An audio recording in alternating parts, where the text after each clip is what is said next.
Have you ever wondered what it's like to work in law enforcement?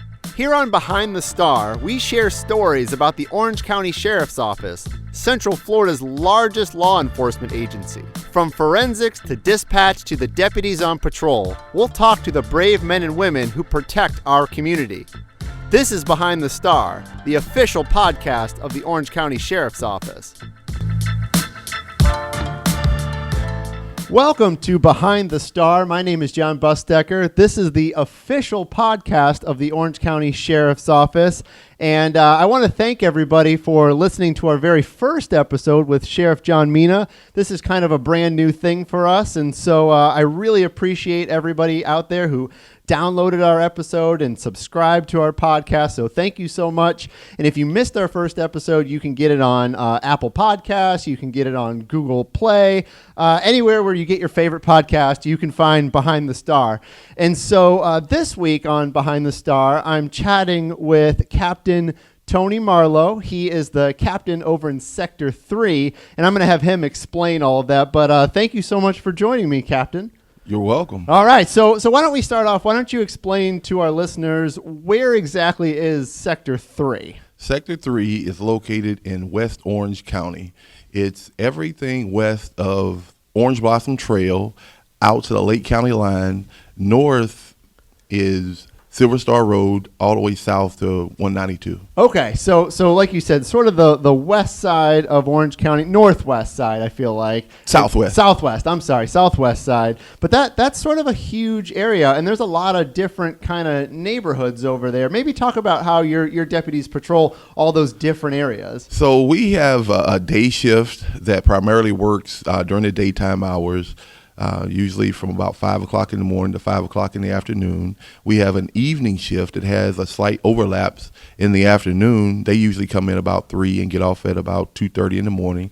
And then we have our midnight shift, and that works at about 7 o'clock in the afternoon till 6 o'clock in the morning. And so we try to deploy. Right now, currently, there are 5 zones, and we try to deploy our personnel where most of the call volume lies, but we do spread them evenly throughout the remainder of the sector. So, Captain Marlow, tell me some of the neighborhoods that Sector 3 patrols. Maybe just list some of them for some of our listeners. So some of the major neighborhoods, we have Pine Hills, which is up north. We have Orla Vista. We have Horizon West. We have some of the more affluent neighborhoods in Windermere. And we have Dr. Phillips. Okay, so like I said, a range of neighborhoods, not really one section, and there's a whole lot of different cultural differences, race differences, yes, socioeconomical, a lot there in Sector 3. Before we get too far into that, I want to go back into your history, because we were chatting before we started here. You started with the Orange County Sheriff's Office almost 20 years ago? Correct. And why did you want to become a law enforcement officer? Well, I got into law enforcement because I like to help people, and I saw that law enforcement was a way that you can engage with the community, and you could do it in a lot of different ways. I could take my life experience and come out and help the community the way that I saw fit, and the way I was brought up. I'm a basketball player. Some of the things that I learned on a basketball court also translate. And we should mention, if you've never met Captain Marlow, so I'm about 6'2", maybe 6'3", and you're a good few inches taller than I am. So you're a big guy. Yes, I'm 6'7", but a lot of the things that I learned on a basketball court, how to treat people, how to work well with other people, learning to deal with people from different cultural background, socioeconomical status, race. Those all translate into what I thought made me a good deputy. And because you're dealing with the same things, you're dealing with different people from different backgrounds, religions, socioeconomical status, and because of that experience, it helped me because I could always put myself in other people's shoes, and as long as they're big shoes. As long as they're big shoes, not small shoes, but that they're all the same. Yeah. And so those are that. But ultimately, I got into this job to help people. So did you grow up here in Central Florida? No, I'm actually from a small town in North Florida. It's called Sneed, Florida. It's in Jackson County. It's 45 miles west of Tallahassee. So how did you end up here in Central Florida? I came to Central Florida on a basketball scholarship to the University of Central Florida. I'm a Knight. I'm a proud Knight. All right. Goes UCF. So that's what brought me to the Central Florida area, and I enjoyed the weather, and I met my wife here, and so I stayed. Huh. When you were at UCF, did you what did you study? Did you always want to be an officer, or was there something else there? No, I'm a liberal studies major. Law enforcement is something that I definitely did not see myself doing. I think it's a calling. I think everything, my dad is a pastor, and so he would always tell me that, no matter where you are, what you're doing, someone is always watching, and you have to carry yourself in a respectable manner, because obviously you're representing, I was representing him, and I was representing myself.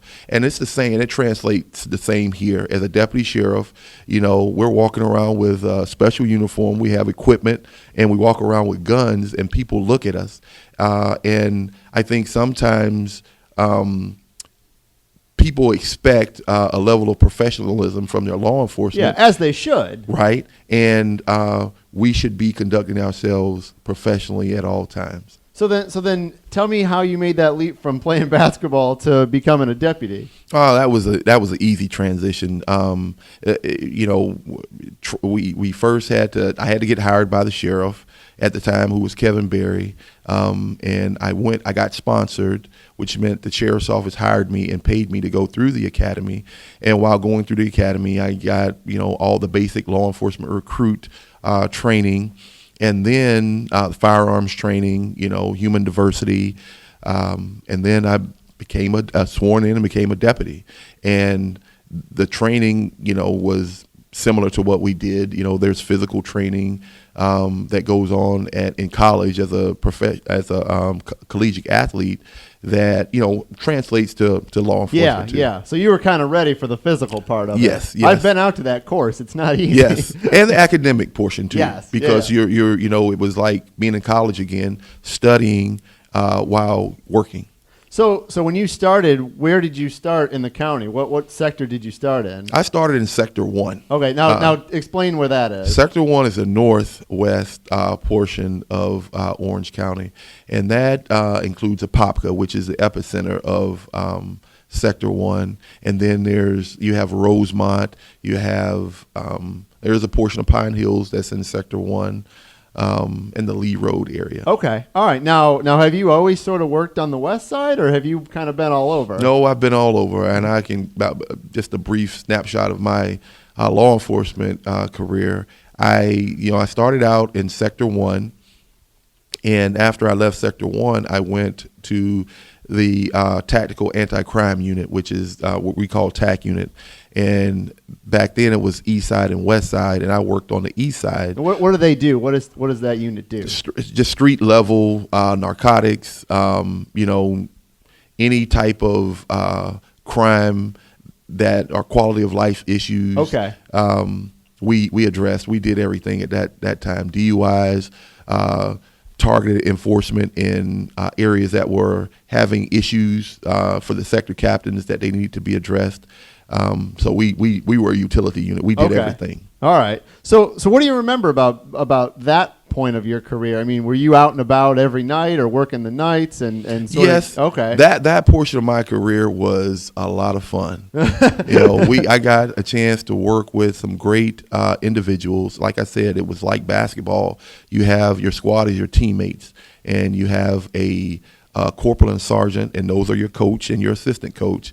And we got a chance to go out, and I learned how to be a police officer. Okay. One of at that time, one of the most difficult challenges for me as a deputy was I'm from a small town, and I did not know many people that had been arrested or involved in the criminal justice system.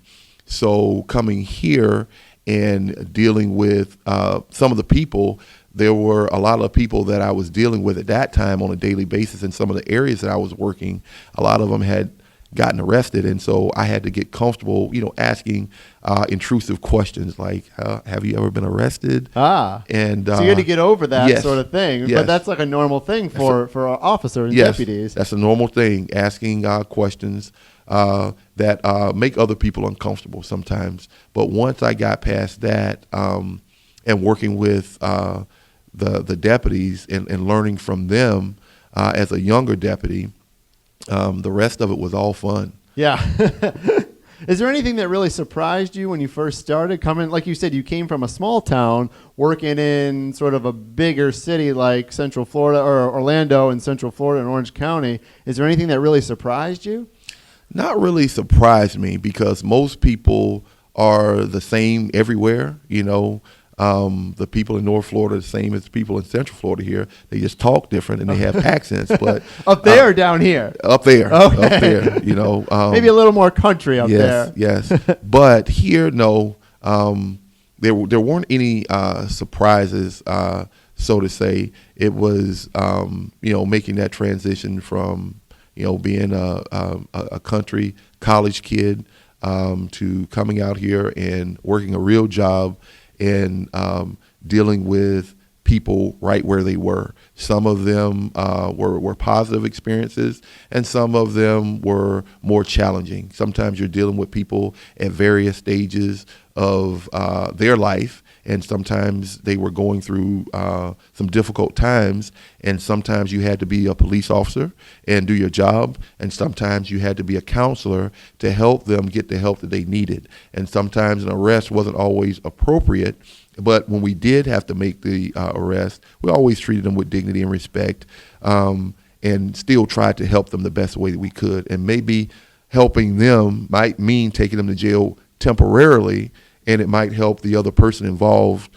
in the issue enough time to, gather themselves and do what they needed to do. Do you find that most of your interactions with the public are generally positive, or is it usually negative? No, it's generally positive. The only thing, sometimes when you go to these calls, and as a deputy sheriff, a lot of, you can be calm 1 minute like we're talking now, and then you can go to a domestic situation and, you have to elevate, to meet people where they are, but then you have to de-escalate and calm down. So there was a lot of up and downs throughout the day, but at the end of the day, the positive encounters definitely outweighed the negative encounters. So how long did it take before you became captain? Tell me about that sort of journey. So continuing, after I went to the tactical unit, excuse me, I went to the robbery unit. And in the robbery unit, I was working the west side of Orange County, mainly Sector 3, 1, 3, and 6. And so there I'm dealing with guys or people, individuals that were either sticking a gun in someone's face and taking their property. Yeah, bad guys. Really bad guys. And I really learned how to be the police then. At that point in my career, I had done a lot of preliminary investigations, and I knew, who, what, when, where, why to put that in a report. But when I became a detective, I now saw the other side and some of the things that I would need to do to help those cases get prosecuted. And so from the robbery unit, I got promoted to corporal, and I went to Sector 3, and I worked as a corporal on the road. And there it was kind of like you're a first line supervisor, and you're in between. You just were a deputy, but now you're in a supervision role, and you're working for a sergeant. And so some of the people on the squad, my first squad I initially knew I'd worked with, and sometimes that's difficult because when you're a deputy, you always have a sergeant or someone to look up to and ask the questions. Well, now when you get promoted, sometimes you're expected to know everything, and they think you know everything, and now you have to make those decisions. So, but I think the route I took before I got promoted definitely prepared me well to make decisions as a corporal at that level. And so I stayed a year there, and then I went to professional standards, which is internal affairs. There, I learned to see law enforcement from a different perspective. I learned to see it from the eyes of the community, and I understood the importance of, how we interact with people. Sometimes they're positive and sometimes they're negative, and sometimes we do things wrong. And that's where we have policies and procedures that govern our behavior. And we looked at, in professional standards, we got a chance to look at those instances where sometimes we did what we were supposed to do and we were able to clear deputies, and sometimes we did not do what we were supposed to do and we had to hold our employees accountable. Yeah, and that's interesting. You talk about that, working from sort of the other side to see kind of what maybe the community sees. And that gives you probably a unique perspective when either complaints come in or even when just the public comes in and wants to talk. You might say, you know what, I might understand you a little bit better than somebody who has maybe always just worked on the other side. Correct. And when you see it, because in that professional standards is it's kind of a weird place to work. Yeah. Because you're actually policing the police, and sometimes it's a difficult situation to be in because from the public's perspective, some people in the public view the police as, you're just going to protect your own, right? And then sometimes internally, some of our employees looked at us like we were out to get them. Yeah.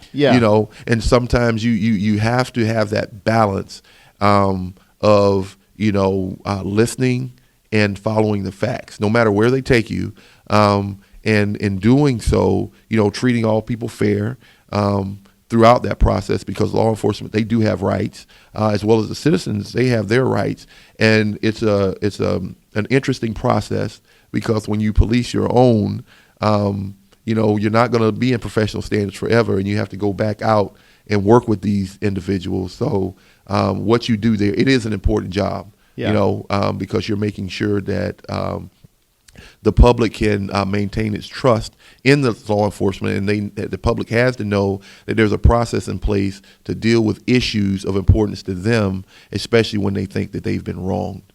And so, and hopefully during an upcoming podcast, we can talk to the folks in professional standards. That sounds really interesting. Mm-hmm. So now I want to kind of go to where you are now. You're the captain, as I said, of Sector 3. Mm-hmm. There's a wide swath of area. There's, like I said, there's different cultural aspects of that area. There's different races, different ethnicities, different socioeconomical parts of that area. Right now, I want to talk a little bit about Pine Hills because I think that sort of ends up in the news a lot. Yes. And so you said you've been captain for about 2 years. Tell me what you've learned in that 2 years about patrolling Pine Hills. What I've learned about patrolling Pine Hills is, sometimes Pine Hills gets a lot of negative press and a negative flack about the crime or the perceived criminal element that's operating in that community.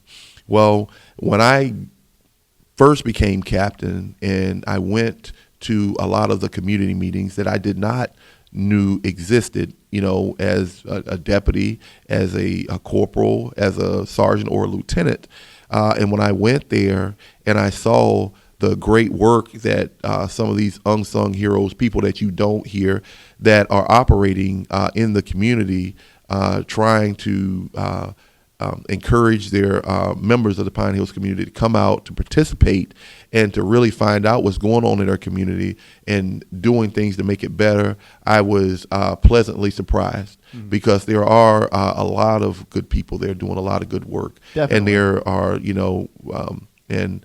these people, some of these meetings that I attend on a regular basis were the Pine Hills Community Council, the Pine Hills Safe Neighborhood, Robbinswood Safe Neighborhood, Normandy Shores, and the Pine Hills Neighborhood Improvement District. All of those entities, they operate independently and they all do different work, but they all have a sense of pride in their neighborhood. And there are a lot of people who have come out of that community that have gone on to be judges, lawyers, police officers, that come back and they attend these meetings still and share their experiences. Yeah, but on the flip side of that, I don't want to totally ignore that and Sheriff Mina says this a lot, there's some challenging areas in Orange County, and I think maybe that might be one of our more challenging areas. And so how do you also take the good with the bad when you're working out there? So the challenge, I think, is, it's about relationships. and establishing relationships with the right people. Now, yes, there are some areas within Pine Hills that they do have challenges, but those challenges aren't any different from any challenges that are faced in any other community. There is some level of crime that happens in other communities, but I think sometimes when crime happens in Pine Hills, it gets unfairly magnified, and people focus on it as it's a bad area, but it's not.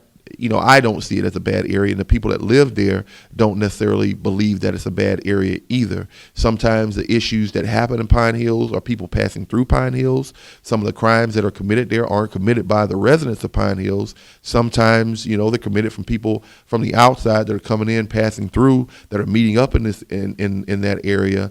And when the incident happens, it just happens in that general area, and so it's Pine Hills again. That's interesting, and that's interesting you say that. I've never really thought about that, because when you do see or you hear, this happened in Pine Hills, you assume, all right, well that's where it happened, and it might have happened there, but like you said, it might have been somebody passing through, and perhaps they said, you know what, let's do this whatever crime we're going to do in Pine Hills because we're not going to get caught or nobody's going to know or whatever. But that's not always the case. It might not even be people from that area. It's, as you said, people passing through. Right, and it's about creating, people passing through, but ultimately, I do want to focus on one thing here.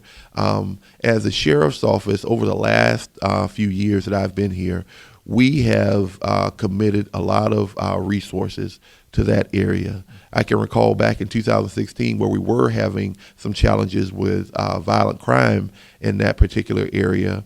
We put on an Operation Rise where we deployed a lot of law enforcement resources in that community, and we definitely got the crime reduction that we were looking for, but ultimately we couldn't sustain that long term because we had to deploy those resources to other areas in the county that had a need.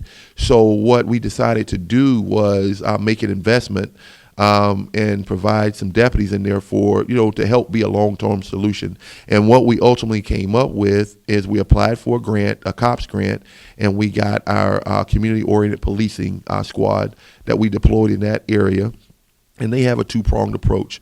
They basically are, there's an enforcement component because they are police, but there's a community engagement component. And we do try to allow them the opportunity to engage those residents, those business owners, those apartment complexes, to talk to those people. And it's about relationships because, you can have police policing an area, and sometimes they change more consistently, in the short term, but when you constantly have the same people work in the neighborhood, they get to know those people, they get to know the business owners, and they get to establish relationships, and people are more apt to help people that they know and that they trust. And that has really helped us a long way in our the relationships and building that bridge or that gap, whether it's real or perceived. We've done a lot of work there. We've also, at the sheriff's office, we have had multiple community barbecues. Yeah, I want to talk about it. That's kind of where I met you first, was at one of these community fun runs, but we also had some barbecues Yes, too. we've had some community barbecues, and it's a way for the public to come and engage law enforcement and non-enforcement situations, and they can see us as human beings, as people, the people behind the badge, kind of like what you're doing now. A lot of times they see us in this uniform and these cars, and they just assume that, it's like we're robots. Well, no, we're people too. We enjoy having fun. We enjoy engaging people, and it's a way for us to work with the community. They get to see us in a different light, and I think once they see the difference that we are, we're funny, we some of us can dance. I'm not one of those people, but some of us can, and we can have fun. And so once people get to see you in a different light, I think some of those barriers that have been built begin to come down. Yeah, I mean, I was at the 5K fun run, which was in Pine Hills, probably 2-3 weeks ago, or early June. And we had a great time. I mean, there was probably 200 people out there. We gave bikes away. We gave all kinds of stuff away. People loved it. Yes, we had a great time. We had residents of Pine Hills there, and we had people that weren't from Pine Hills there, and they all came and they had a great time. No one got hurt. There were no crimes committed. And it was a great event, and we're probably going to host some other events like that in the future in different areas. But the Pine Hills community, I think they all benefited from that event. So I do want to ask, what would you say is your biggest challenge patrolling Pine Hills and protecting Pine Hills? It's getting some of the people to engage with us. And some of it is education. Some of it is we don't want to call the police for minor things. Others is they don't know, when to call 911 or, if they need to bother us for different things. And we always try to tell people if they see something, say something so that we can come out and address it. And 9 times out of 10 it's an important for them, it's probably important to someone else. And giving us a chance to come out and meet them where they are to address their issues. And sometimes when we go into some of these more challenging areas, it's helping some of the people that are there. Because a lot of times as law enforcement, our primary job is to enforce the law. But sometimes when we go to some of these calls for service, man, we're facing a myriad of issues. Some of them are, social issues. Some of them need education. Some of them need mental health counseling. Some of them are drug addictions. And so the challenge for us is we have to wear many hats as law enforcement officers, and we're equipped to do it, and we're educated to refer them to the right places. But I would say that's our biggest challenge of making sure that we're assessing, triaging these calls, and making sure that we can truly make an impact and help them wherever it is that we can direct them.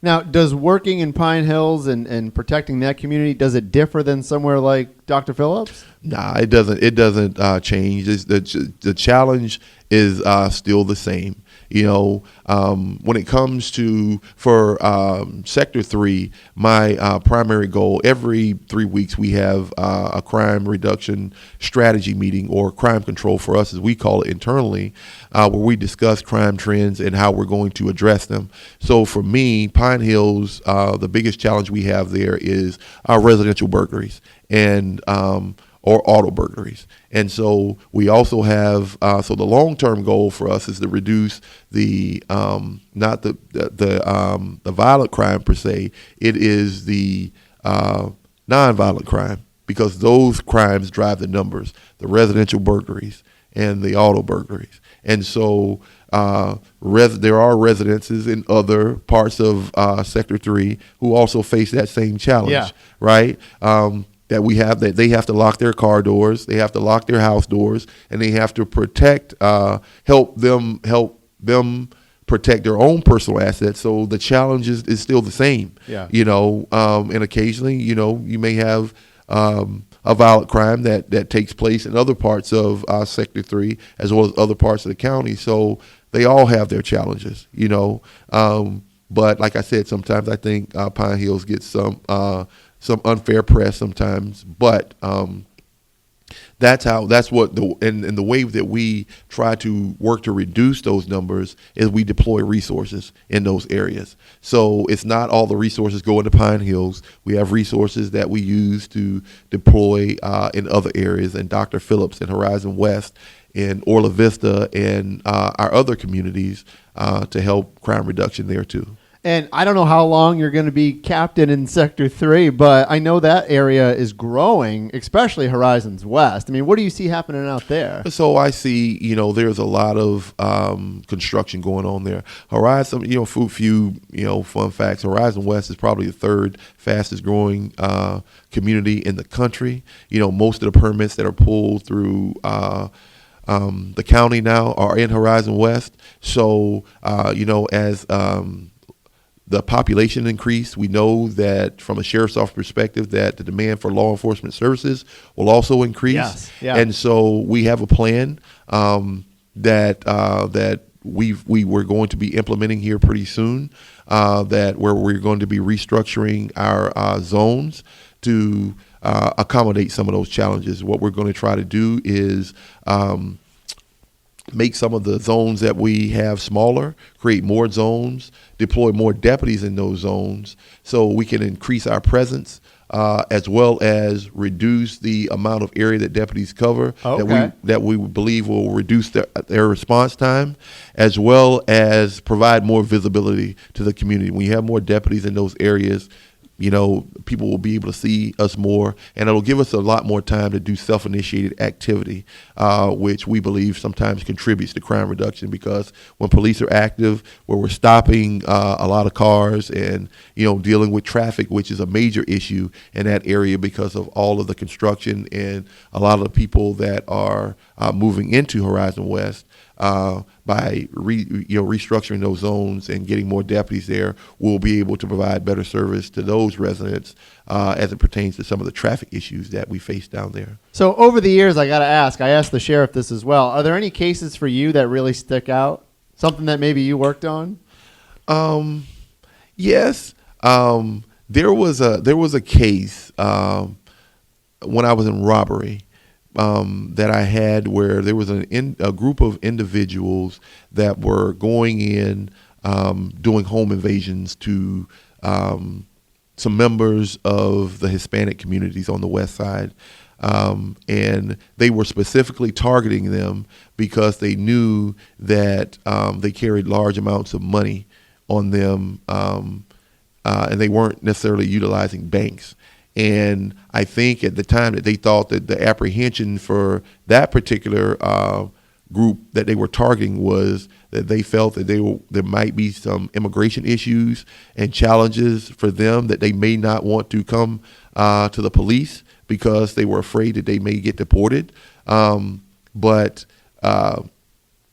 ultimately, I received the right tip from deputies out in the community doing what we do. Making an arrest of someone in a stolen car that ultimately led to me being able to put all these cases together, recover a lot of evidence, but bring closure to some victims, multiple victims of those cases. And while I could not change the impact of the violence that took place to them, I could give them some closure that the people that were responsible for committing those acts upon them were no longer going to be out on the streets victimizing anyone else. Yeah. So I took great pleasure in doing that. Good. Do you get recognized a lot in your sector? Do people recognize you? I think not any personal recognition or any accolades. A lot of people recognize me from just being out in the community. And, when you're a big person, a lot of people, you're hard to miss. Right. And you get a lot of unwanted attention because of your height. If I had, if I could get compensated for every time someone asked me how tall I was, maybe I could give up this profession, but no. Have you used it to your advantage though, maybe? Sometimes. Okay. Sometimes, right. Yes. Sometimes, being tall is not a bad thing. I agree. Until it's time to shop for clothes and shoes sometimes. I agree on that too. Do you still play basketball? Every now and then, but I spend a lot of my time when I'm not being a law enforcement officer, I spend time coaching. I have 2 daughters that played. One is in college currently playing, and I have another daughter who is in high school, who's going to high school. So a lot of the summer months I spend coaching girls basketball.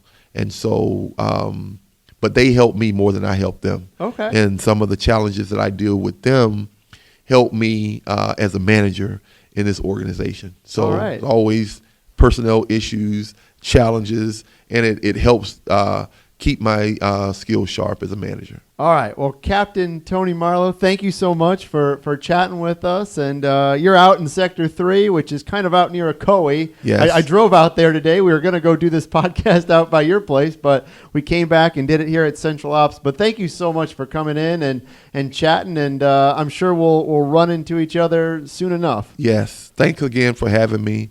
And I think this is great what you guys are doing, and continue to expose the public to as many things that they can about law enforcement in order to get a different perspective sometimes than what they see perpetrated on whether it's television shows or sometimes in the media. All right. Well, we'll see you guys next time. Thanks for listening. Don't forget to subscribe to Behind the Star. You can find us wherever you get your favorite podcasts. Also, follow us on Twitter, Instagram, Facebook, and YouTube. Until next time, I'm Jon Busdeker, and this is Behind the Star.